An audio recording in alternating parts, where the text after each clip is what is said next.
We're rolling on camera, and I should probably.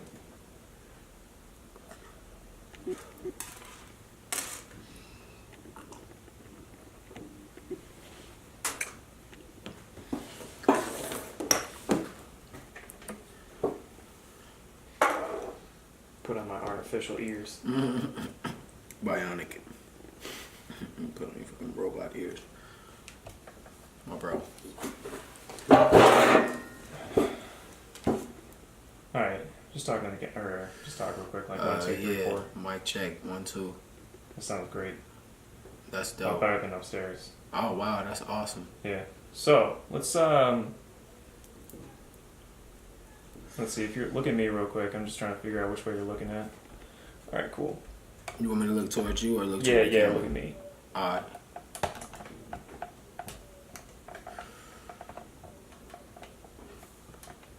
Boom. All right, so let's do that question where you got into music again. Okay. What initially led me to start getting it? Oh yeah, where did I start? Really, it was all inspired by me hearing rap. Oh. It's too angled. Look how angled it is. I want it to be like more on you. There we go.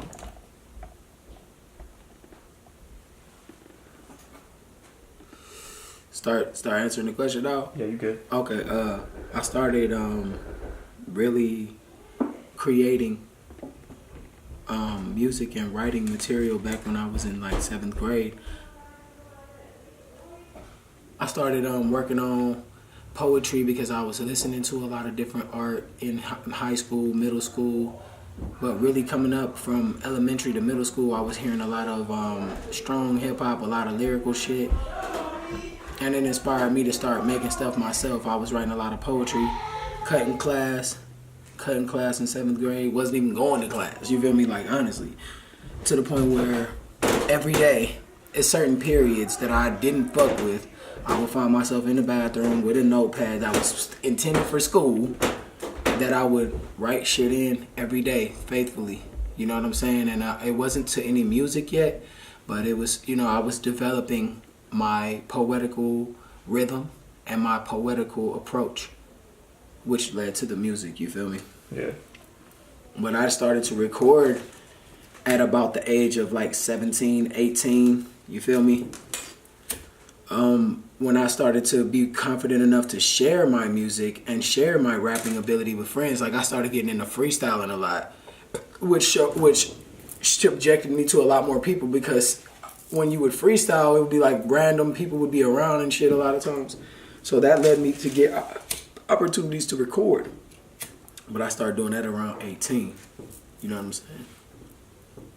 Let's talk about freestyling a little more. Like, what kind of goes through your head whenever you're doing that? Like, what's your process?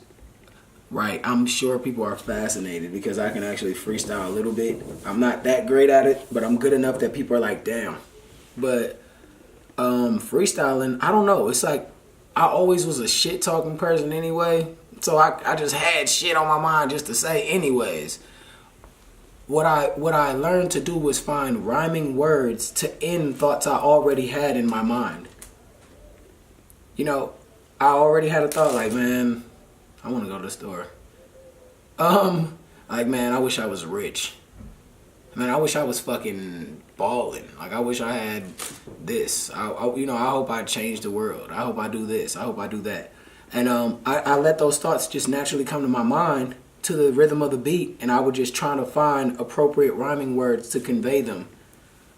And it would just be my natural thoughts flowing. It's not like something deeply premeditated at all. You know what I'm saying? Sometimes it is, but most times I'm just saying random shit that I thought, but I just put it in a rhyming way. Yeah, and lately I've been on fire with it, biatch. Oh yeah, since we recording again, shout out to my nigga Meech.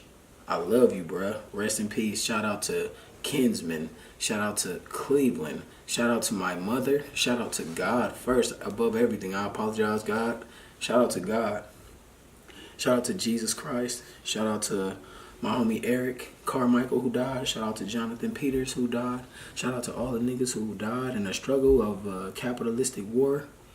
And all all of the political prisoners, all of the people who are oppressed. And shout out to my city, man. One time. When it comes to this rap shit, you know, a lot of motherfuckers are ambitious just to be heard, but really didn't have anything ambitious to say once they were heard. And I feel like that's fucking missing. You know what I'm saying?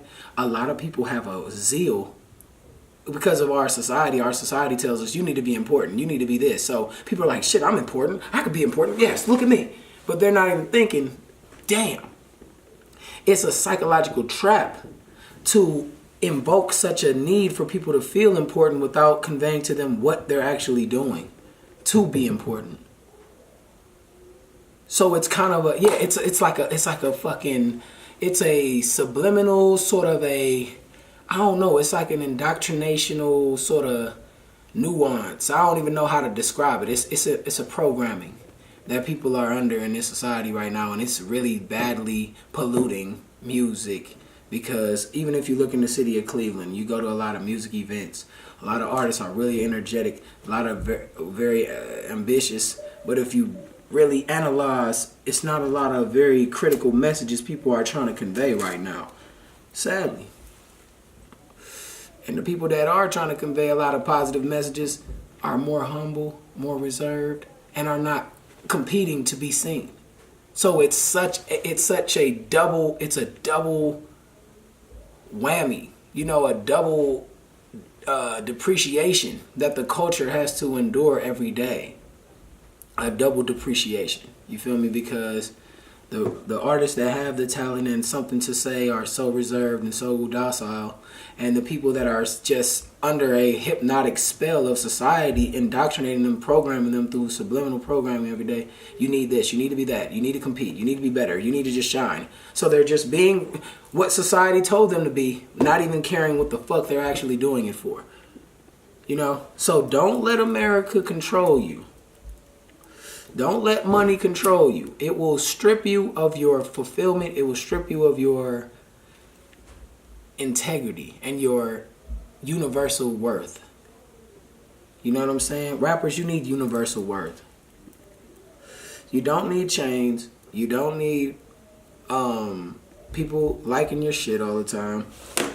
All you need is to be saying something of value. Because if only 5 people hear some substantial shit, it's going to help them. But if 1 million people hear something idiotic, it's just going to fuck everybody up. Think about that.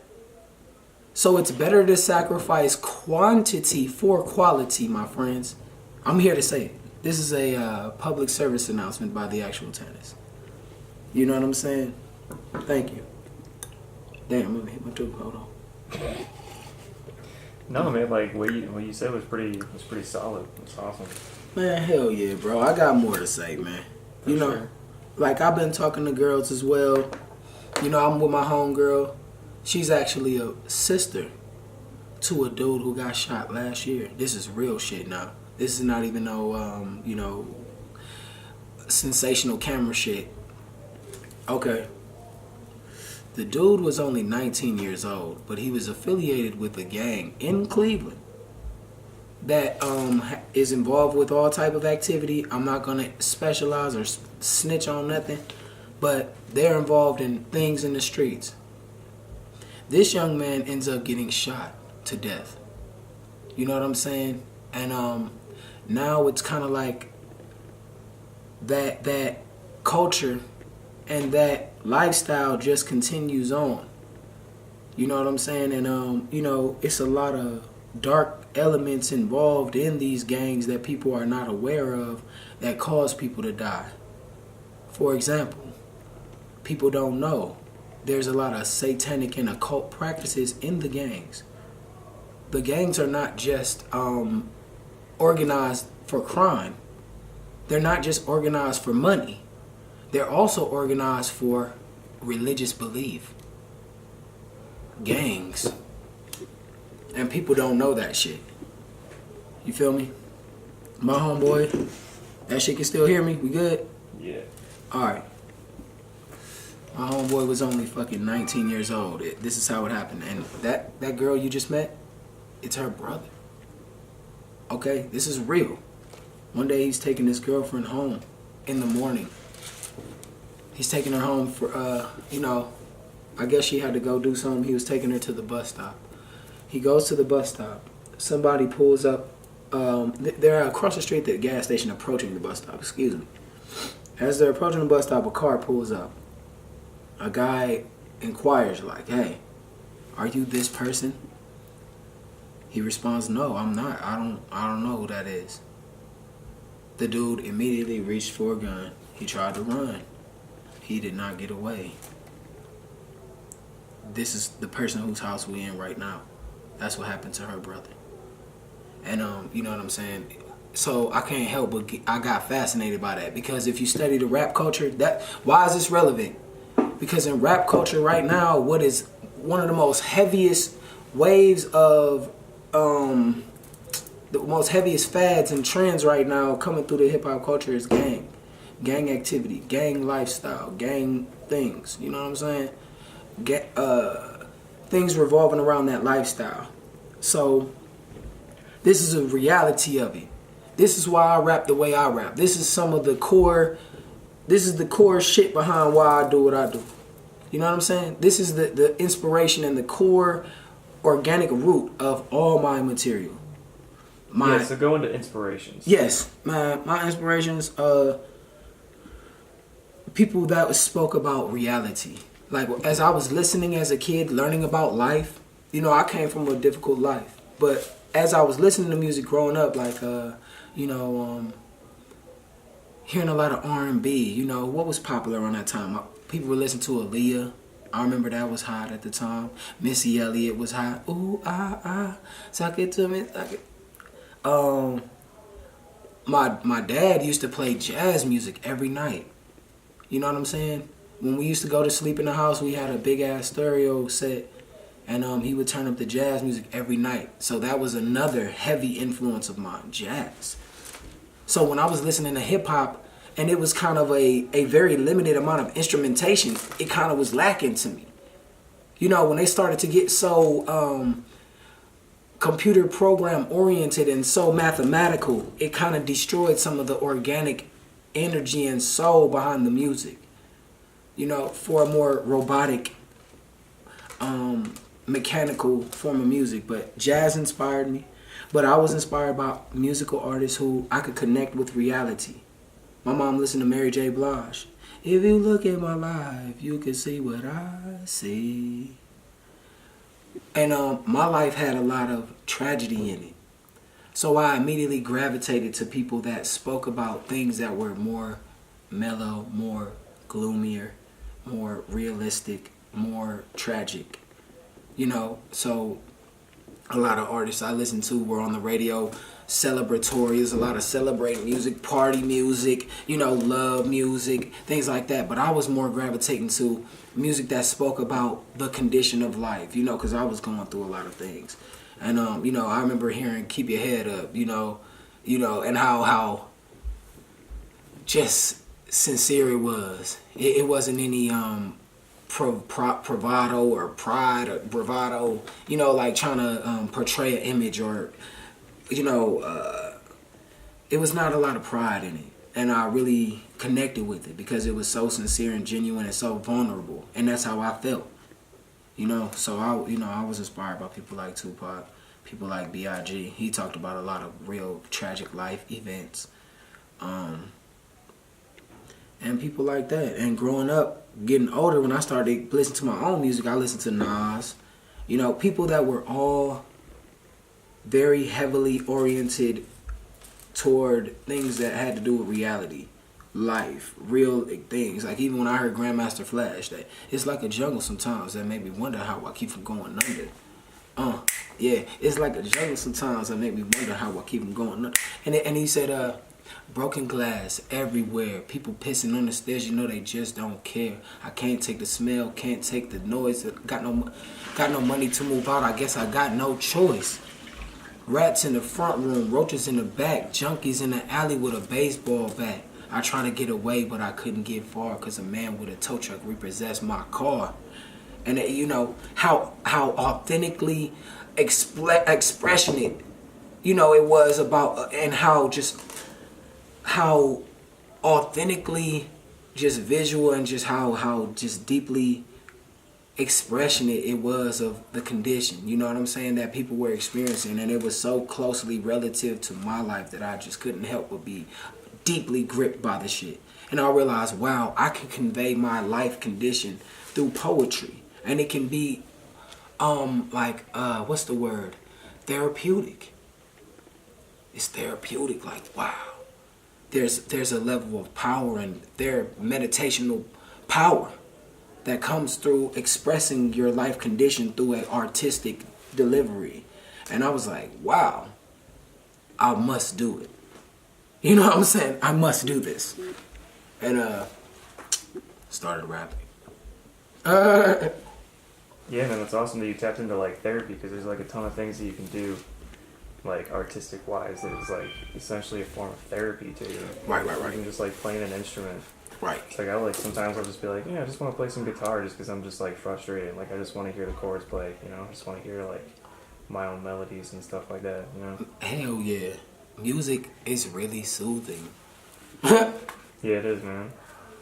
So when I got into it, and when I started to catch the fire of the recording process, and things started to align, my ability to record it, my thoughts of what I felt inside, the inspiration of my life, the real events of things really occurring, all these things aligning felt to me like a motherfucking mysterious miracle. Like, damn, like this had to be God himself orchestrating this, because there were real tragedies going on in my life that I was dying to express. I sharpened my craft, and I was so dedicated to my work repetitively to the point where I was sharply able to say it. Then I developed the ability to record it myself, and I realized the avenue by which to share it on a massive scale fast. You know what I'm saying? And I haven't even reached thousands of people, but I've reached enough people that we on this camera. You know what I'm saying? You gonna watch this, whoever the fuck you is, you gonna watch this, type it in, motherfucking, who knows? You know, this shit might change the whole city. I feel like it has the potential to. Let's talk about potential. Let's talk about like where you want to go. Yeah, what's your exactly. vision? What's your goal? What's your... Yes. Like, my whole ambition for this shit is to really leave a cultural impact that is timeless, felt forever. More than I want to get money, more than I want to be famous, more than I want people to say I'm the shit, I want to leave a fucking imprint on this culture that will be seen forever and felt forever. That's it. That's all I wanted to do. And I wanted to be godly. I wanted to lead people to believe in God. Think about God. Think about the meaning of life. You know, the real important shit. I want to be a tool, a weapon of God. You know what I'm saying? But I'm not a good person.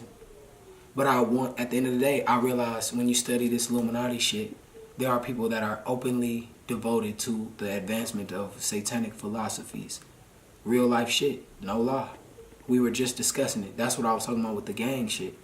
But me, I believe in God. I'm not ashamed to say it. I'm with God, and I hope that, you feel me? I'm wearing this white right now. Feel me?